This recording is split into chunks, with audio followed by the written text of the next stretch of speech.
ഈ സഭകളെ ഷോൺ സമ്മർദ്ദത്തിലാക്കുകയാണ്. അല്ല, ഞാൻ അദ്ദേഹത്തിൻ്റെ മുന്നുള്ള പാർട്ടികളും ഒക്കെ എടുത്തു നോക്കിയാൽ അത് ഏതൊക്കെ മുന്നണിയിലുണ്ടായിരുന്നോ അതൊക്കെ കാണുന്നത് ഇതേ സ്വഭാവമൊക്കെ തന്നെയാണ്. എവിടെയാണോ കൂടെ നിൽക്കുന്നത് അവിടെ അങ്ങോട്ട് എന്താണ് വെട്ടി ഇനി അടുത്ത സ്ഥലത്തേക്ക് പോവുക എന്നുള്ളതാണ്. അതേ ഉള്ളൂ കാണാനുള്ളൂ. അതപ്പോൾ ആ രീതിയിൽ അതിനെ കണ്ടാച്ചാൽ മതി. ഇനി എൻ്റെ അപ്പുറവും വരും. ആ സ്വരങ്ങളൊക്കെ എപ്പോഴും നിങ്ങൾ കേട്ടിട്ടുള്ളത്. പത്രത്തിൽ വരുന്ന എഡിറ്റോറിയലുകളെയാണ് വിമർശിച്ചിട്ടുള്ളത്. അത് വരുന്നത് പലപ്പോഴും ന്യൂനപക്ഷങ്ങൾക്ക് അതിക്രമങ്ങൾ ഉണ്ടാകുമ്പോഴാണ്. ഇപ്പോൾ ഛത്തീസ്ഗഡ് വിഷയത്തിൽ വിമർശനം വന്നു, ദീപിക വിമർശിച്ചിരുന്നു കേന്ദ്ര സർക്കാരിന്. ഇപ്പോൾ FCRയിൽ അപ്പോൾ ഇത്തരത്തിലുള്ള വിമർശനങ്ങൾ സഭയുടെ ഒരു ആശങ്കയല്ലേ? എന്താണ് ദീപിക എന്ന് പറഞ്ഞ പത്രം അത് ഏതെങ്കിലും സഭയായിട്ട് ബന്ധപ്പെട്ട് മാത്രമല്ല, സാമൂഹിക വിഷയങ്ങൾ എല്ലാം എടുത്ത് അതിലെ വന്യമൃഗത്തിൻ്റെ വിഷയമായാലും ഛത്തീസ്ഗഡിൻ്റെ വിഷയമായാലും എടുത്ത് കൃത്യമായി റിപ്പോർട്ട് ചെയ്യും. അതിനകത്ത് ആരെങ്കിലും എന്താണ് അതിനെ ആ സാമൂഹിക വിഷയങ്ങൾ ഇടപെടുന്നില്ലെങ്കിൽ അവരെ കൊണ്ട് ഇടപെടിപ്പിക്കാൻ നോക്കും. അപ്പോൾ ഞങ്ങൾ തന്നെ എന്തെങ്കിലും ഇടപെട്ടിട്ടില്ലെങ്കിൽ ചിലപ്പോൾ റബ്ബറിൻ്റെ വിഷയമായിരിക്കും.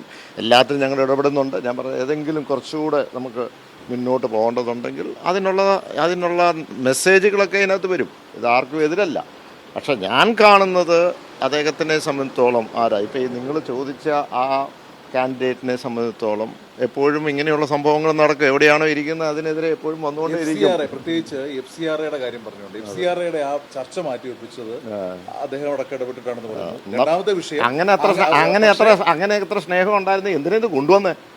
ഈ ചർച്ചയിലേക്ക് കൊണ്ടുവന്നത് എന്തിനാ അങ്ങനെ ഒരു കൺസിഡറേഷനിലേക്ക് ആ ബില്ലിലേക്ക് വന്നത്? എന്തിനാ അത് പാർലമെന്റ് പ്രസന്റ് ചെയ്യുന്ന എന്തിനാണ്? അതിന്റെ ആവശ്യമില്ലല്ലോ. അത്ര സ്നേഹമായിരുന്നെങ്കിൽ സഭയ്ക്ക് ഇതാണ് നിലപാടെങ്കിൽ തിരിച്ചു അങ്ങനെ ആയിരിക്കും. അല്ല, അതൊക്കെ ഓരോ പേടിപ്പീര്. അത് എല്ലാ കാലത്തും എനിക്കറിയാമല്ലോ, പൂഞ്ഞാറ്റിലൊക്കെ നടന്നിട്ടുള്ളതാണ്. പാലായിലെ കണക്കുകളൊക്കെ നമ്മുടെ സഹപ്രവർത്തകർ എല്ലാവരും നമ്മുടെ LDFന്റെ നേതാക്കന്മാരൊക്കെ ഇരുന്നു, ചർച്ച ചെയ്തു. അത് വളരെ ഒരു ആത്മവിശ്വാസത്തിലാണ് ഞങ്ങളുടെ പ്രവർത്തകരെല്ലാം. അവരെല്ലാം ഒറ്റക്കെട്ടായി ഇടതുപക്ഷ ജനാധിപത്യ മുന്നണി ഒറ്റക്കെട്ടായി, ഞാൻ പറഞ്ഞത് സിമെന്റ് പോലെ കോൺക്രീറ്റ് പോലെ ഒരുമിച്ച് നിന്ന് പ്രവർത്തിച്ച് മുന്നോട്ട് പോയിട്ടുണ്ടല്ലോ. എപ്പോഴും ഞാൻ തുടക്കത്തിൽ തൊട്ടുള്ള ഞാൻ കോൺഫിഡൻ്റ് ആയിരുന്നു. കാരണം നമുക്ക് നമ്മുടെ ജനതയെ അറിയാം. മാത്രമല്ല, നമ്മളൊരു തെറ്റും ചെയ്തില്ലല്ലോ. നമ്മൾ എന്തെങ്കിലും ഈ പറയുന്ന വിഷയങ്ങൾ അവർക്ക് അല്ലെങ്കിൽ ജനങ്ങൾ പ്രതീക്ഷിക്കുന്ന സബ്ജക്റ്റുകളുണ്ട്. അത് വികസനമാകാം, ചേർത്ത് പിടിക്കലാകാം, എന്താകും. അതിലൊക്കെ എപ്പോഴും ആത്മാർത്ഥമായി നമ്മൾ ഇടപെട്ടിട്ടുണ്ട്, ചെയ്തിട്ടുണ്ട്. പെട്ടെന്ന് എവിടെന്നേലും ഓടി വന്ന് അങ്ങനെ നടത്തിയ ഒരാളൊന്നുമല്ല. എല്ലാ എപ്പോഴും ഇവിടെ തന്നെ നിന്ന് ചെയ്തുകൊണ്ടിരിക്കുന്നത്. അപ്പം കൃത്യമായിട്ട് അറിയും.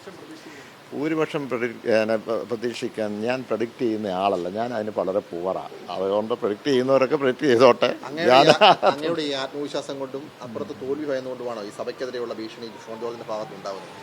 അങ്ങനെയൊക്കെ അതൊക്കെ ആകാമല്ലോ. അതുകൊണ്ടല്ല, അല്ലെങ്കിൽ പിന്നെ അങ്ങനെയൊന്നും ഭീഷണി കിടക്കേണ്ട കാര്യമില്ല. അല്ല, തെരഞ്ഞെടുപ്പിന്റെ പിറ്റേന്നാണ് ഇത്തരത്തിൽ വിമർശനം ഉന്നയിക്കുന്നത്. അപ്പോൾ സഭ കൂടെ ഇല്ലായിരുന്നു എന്ന് ഷോൺ തിരിച്ചറിഞ്ഞിട്ടുണ്ടോ? ഞാൻ പറഞ്ഞ സഭയെ സംബന്ധിച്ചോളം ആരെങ്കിലും കൂടെ ഉണ്ടെന്ന് ആ സഭ പറയാറുണ്ടോ? അപ്പം പറയാറില്ലല്ലോ.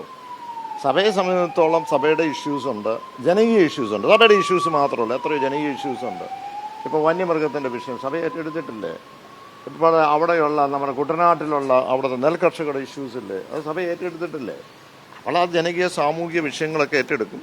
ആ ഏറ്റെടുക്കുമ്പോൾ അതിനകത്ത് ഉത്തരവാദിത്തപ്പെട്ട രാഷ്ട്രീയ പ്രസ്ഥാനങ്ങളും ജനപ്രതിനിധികളും അതിനകത്ത് ഇടപെടുക എന്നുള്ളതേ ഉള്ളൂ. FCRയിലെ ആശങ്ക പാലായിൽ ഉൾപ്പെടെ പ്രതിഫലിച്ചിട്ടുണ്ടോ?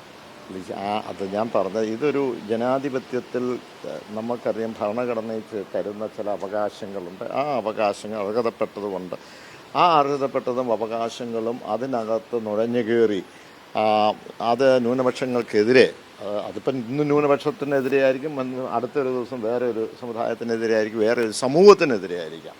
അത് കൃത്യമായിട്ട് അത് നമുക്ക് നോക്കി നിൽക്കാൻ പാടില്ല.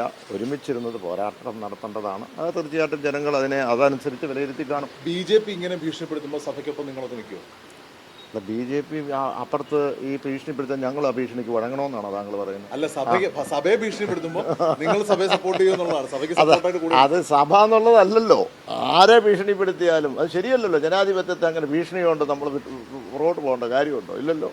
സംസ്ഥാന തലത്തിൽ മൊത്തത്തിൽ എങ്ങനെയാണ് വിലയിരുത്തുന്നത്? സംസ്ഥാന തലത്തിൽ ഇപ്പോൾ കാണുന്നത്, നമ്മൾ ചില സ്ഥലങ്ങളിൽ ചിലപ്പോൾ ചില ജില്ലകളിൽ ആദ്യഘട്ടത്തിൽ പുറകോട്ട് പോകും എന്ന ചില മാധ്യമങ്ങൾ വിലയിരുത്തിയ പ്രദേശങ്ങളിൽ പോലും ഇപ്പോൾ മുന്നേറും എന്നുള്ളതാണ് കാണുന്നത്. അപ്പോൾ പൊതുവേ ഈ പറയുന്ന നമ്മളൊരു അഭിമാനകരമായ ഭൂരിപക്ഷത്തോടുകൂടി ഇടതുപക്ഷം ഭരണത്തിലേക്ക് വരും. കോട്ടയത്തെ കടുത്തുരുത്തിലാണ് ഈ പോളിംഗ് കുറഞ്ഞിട്ടുള്ളത്. അപ്പോൾ കടുത്തുരുത്തിൽ പ്രതീക്ഷയുണ്ടോ? കടുത്തുരുത്തി നേരത്തെ തന്നെ നല്ല പ്രതീക്ഷ ഉണ്ടായിരുന്നു, ഇപ്പോൾ കുറച്ചുകൂടെ കൂടുതൽ പ്രതീക്ഷ. ഇപ്പൊ കോൺഗ്രസിലെ മുഖ്യമന്ത്രി ചർച്ചയൊക്കെ തുടങ്ങി കഴിഞ്ഞു. പിന്നെ ആണോ? കഴിഞ്ഞ പ്രാവശ്യത്തെ അവർ കഴിഞ്ഞ പ്രാവശ്യവും ഇങ്ങനെയൊക്കെ ചർച്ചകൾ നടത്തട്ടെ. മുഖ്യമന്ത്രി ആലപ്പുഴയിൽ നിന്നാണോ എറണാകുളത്ത് നിന്നൊക്കെയാണോ എന്നൊക്കെയുള്ള ചോദ്യങ്ങളൊക്കെ ഉയരുന്നുണ്ട്. അത് പല എല്ലാ ജില്ലകളിലും ഒക്കെ പല സ്ഥലങ്ങളിലും മുഖ്യമന്ത്രിമാരുണ്ടല്ലോ, അതുകൊണ്ട് കുഴപ്പമില്ല. ഈ കഴിഞ്ഞ തെരഞ്ഞെടുപ്പിന് ശേഷവും ഈ മന്ത്രിമാരെ നിശ്ചയിച്ച് യോഗം ചേർന്നാണ് പറയുന്നത്. ആ ഒരു തനിയാവർത്തനമായിരിക്കും ഇത്തവണ. അതിപ്പോൾ എനിക്ക് അറിഞ്ഞുകൂടാ, അത് അവർ വല്ലതും ചെയ്യുന്നുണ്ടോ എന്ന് എനിക്ക് അറിഞ്ഞുകൂടാ, അതിലേക്കൊന്നും ഞാൻ കിടക്കുന്നില്ല.